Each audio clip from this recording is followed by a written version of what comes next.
Hukum memajang foto di dalam rumah. Saya sudah saya sampaikan ya. Kullul madaniyah al-ibaha. Saya ulangi, kullul madaniyah al-ibaha. Segala hasil teknologi itu boleh selagi tidak melanggar syariat. Saya ulangi, segala unsur teknologi itu boleh selagi tidak melanggar syariat. Yuk kita akan sampaikan contohnya. Misalnya nih, foto itu hasil teknologi, maka hukumnya boleh. Wallpaper handphone hasil teknologi, itu hukumnya boleh. Sablon ada gambar kita, hasil teknologi, itu hukumnya boleh. Berfoto itu hasil teknologi, hukumnya boleh. Asal tidak melanggar syariat, artinya fotonya tetap menutup aurat. Majang foto di rumah itu hasil teknologi, itu hukumnya boleh. Segala hasil teknologi itu hukumnya boleh selagi tidak melanggar syariat. Makanya sosial media, platform-platform yang isinya foto itu boleh selagi tidak melanggar syariat. Yang tidak boleh itu adalah kalau dia bukan hasil teknologi atau dibuat dengan tangan. Misalnya apa? Lukisan dengan tangan, itu nggak boleh. Lalu dipajang berbentuk manusia, itu nggak boleh. Kalau mau lukisan, buatlah gambar pemandangan atau gambar karikatur, boleh. Atau misalnya patung dibuat dengan tangan, itu hukumnya tidak boleh. Kenapa? Karena melukis dengan tangan dan membuat patung dengan tangan itu adalah budayanya orang Yahudi. Man tasyabbaha biqaumin fahuwa minhum. Siapa yang ikut ajaran satu kaum, dia bagian dari kaum itu. Maka kita nggak boleh tuh ya membuat kue berbentuk manusia, ya yang dari tangan. Kan ada kue-kue ulang tahun sekarang berbentuk manusia dibuat dari tangan, kemudian lukisan berbentuk manusia, patung berbentuk manusia. Pokoknya segala hasil buatan tangan, termasuk apa namanya itu Bu? Merajut, bukan rajut, apa namanya? Sulam. Foto kuda, sulam kuda, ya, atau bentuknya ular. Pokoknya hasil tangan itu nggak boleh. Kenapa? Karena itu budaya orang Yahudi yang ada unsur agamanya di sana, ada unsur hadarahnya di sana. Mereka yakin yang mereka sulam, yang mereka lukis, yang mereka buat patungnya, mereka taruh dalam Ka'bah, mereka taruh di dinding Ka'bah, mereka tawaf dan mereka sembah. Itu bukan sekedar tradisi, itu agama, syariat mereka pada masanya. Kalau tradisi masih boleh sama. Contoh, jas, itu bukan tradisi Islam. Itu tradisi Nasrani, orang pakai jas. Tapi boleh, karena tradisi tidak ada unsur agama. Dasi, bukan tradisi Islam. Tradisi Islam itu jubah, sorban. Kalau dia tradisi di luar Islam, kalau cuma tradisi, nggak ada masalah. Tapi problemnya adalah melukis dengan tangan, membuat patung dengan tangan, kemudian membuat sablon. Sablon itu teknologi. Membuat sulam dengan tangan, itu adalah tradisi yang ada unsur agamanya di sana. Kalau ada unsur agamanya, maka dia menjadi tidak boleh. Kalau ada unsur agamanya. Tapi kalau dia tradisi tidak ada unsur agamanya, misalnya tradisi kayak tadi ya, tradisi misalnya peci, itu kan bukan tradisi Muslim. Misalnya lagi kubah masjid, misalnya lagi kain sarung, itu bukan tradisi Islam. Mana ada orang pakai kain sarung? Pun kita yang pakai kain sarungnya. Cuman dia tidak ada unsur agamanya. Tradisi boleh sama kalau tidak ada unsur agamanya. Tapi kalau ada unsur agama, dia menjadi haram. THR itu tradisi angpau. Angpau THR tradisi, tapi nggak ada unsur kepercayaan di situ. Maka hukumnya nggak apa-apa. Beda ya? Tradisi dengan agama itu beda. Tradisi kita dengan non-muslim boleh sama, selagi tidak ada unsur kepercayaan. Oke? Tapi kalau dia ada tradisi yang ada unsur agamanya, dia menjadi haram. Dan membuat patung, menggambar, melukis manusia, itu tangan dia menjadi nggak boleh.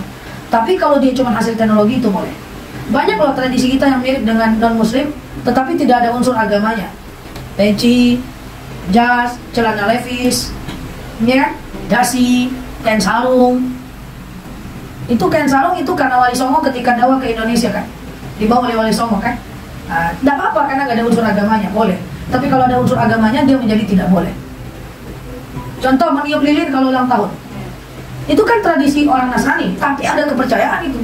Mereka kan makwis berdoa di depan Tuhan Allah Yahweh-nya, itu pakai lilin. Mereka berdoa sampai menjamatan. Ini bukan bermaksud mendiskreditkan agama lain, tapi fakta bahwa mereka itu pakai lilin kalau berdoa. Nah makanya kita jangan pakai lilin gitu. Itu ada kepercayaan dekat lilin itu. Makanya kalau ulang tahun, acara apapun jangan pakai lilin. Dan itu doa. Mana ada dalam agama kita berdoa yang mustajab itu adalah doa yang misalnya di depan lilin, itu tidak ada. Maka meniup lilin itu hadarah. Dia ada unsur agama, tradisi yang tidak dibolehkan oleh kita. Ya. Ini pengajian tiap minggu, ketemu Ustazah Nela tiap minggu, di-upload lah.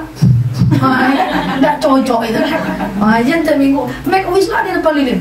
Untuk you tanda Allah. Tidak ada ya. Jadi itu boleh ya, itu ajaran agama non-muslim. Silahkan mereka bagi agama mereka, tapi kita jangan. Kita tidak boleh meniru ajaran agama lain yang ada unsur kepercayaan di situ. Tapi kalau nggak ada unsur kepercayaan nggak apa-apa. Contoh misalnya menabur bunga di kuburan. Orang Hindu nabur bunga, kita nabur bunga, tapi mereka tidak menganggap itu sebuah kepercayaan, masih dibolehkan walaupun nggak ada manfaat. Maka di kuburan itu bersihkan aja lah, siram pakai air ya kan, udah doakan. Jangan nabur bunga yang mendoakan nggak, pada tidak tuh ya. Kalau pakai baju hitam orang meninggal gimana? Pakai baju hitam orang meninggal itu memang dalil alaikumul baida was sauda inda ziyarah. Disunahkan pakai baju gelap ketika ziarah.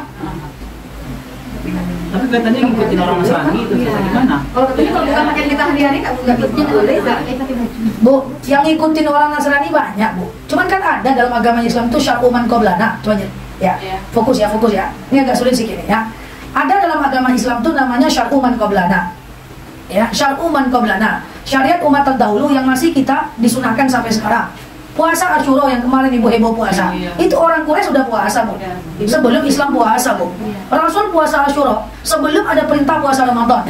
Perintah puasa Ramadan itu turunnya di kota Madinah. 2 tahun Rasul menginjakkan kaki di kota Madinah, baru turun tuh ya ayyuhalladzina amanu kutiba alaikumusyaum. Dulu Rasul puasa Asyura itu puasanya orang Quraisy juga bu. Cuman ada syariat umat terdahulu yang masih diamalkan sampai sekarang. Itulah contohnya puasa Asyura. Ada kok syariat umat terdahulu yang masih diamalkan sampai sekarang. Jadi Rasul dulu kata Aisyah sering puasa Asyura. Sampai-sampai Aisyah menganggap itu wajib loh. Sampai turun puasa Ramadan. Ketika Rasul puasa Ramadan, maka ujung-ujungnya puasa Asyura jadi sunnah, biar beda dengan orang Yahudi tambah dengan Tasu'a. Kan gitu. Contoh, tawaf di Ka'bah. Tawaf Ka'bah itu syariat umat qablana loh. Orang Yahudi tawaf juga loh bu. Cuman dulu dalam Ka'bah itu ada Lata, Uzza, Mana, Usto. Ada berhala, mereka tawaf tak pakai baju. Ketika Rasul menang di kota Madinah, hebat, kuat di kota Madinah, kumpulkan kekuatan di kota Madinah, mereka langsung Fathul Mekah, mereka runtuhkan semua berhala, kosong Ka'bah itu seperti sekarang, lalu tawaf pakai pakaian ihram. Itu syariat umat qablana. Syariat umat sebelumnya diadaptasi, dimodifikasi sampai sekarang. Puasa Daud itu syariat umat qablana. Daud itu bukan syariat Nabi Muhammad, itu syariat umat Nabi Daud. Masih diamalkan sampai sekarang, termasuk baju hitam dan seterusnya. Jadi sunnah ya, bukan berarti nggak boleh pakai baju warna-warni ketika ziarah. Ya misalnya saya pakai kerudung sekarang warna kuning gitu ya. Tahu-tahu ada kuburan ya, saya pengen ziarah, nggak ada masalah ya. Nah, yang masalah tuh ngomong dengan orang meninggal, halo coy, ya, itu yang nggak boleh. Ya, tinggal jalani sunnahnya. Sebelum ziarah tuh ngambil wudhu dulu, lalu pakai pakaian yang tak terlalu mencolok.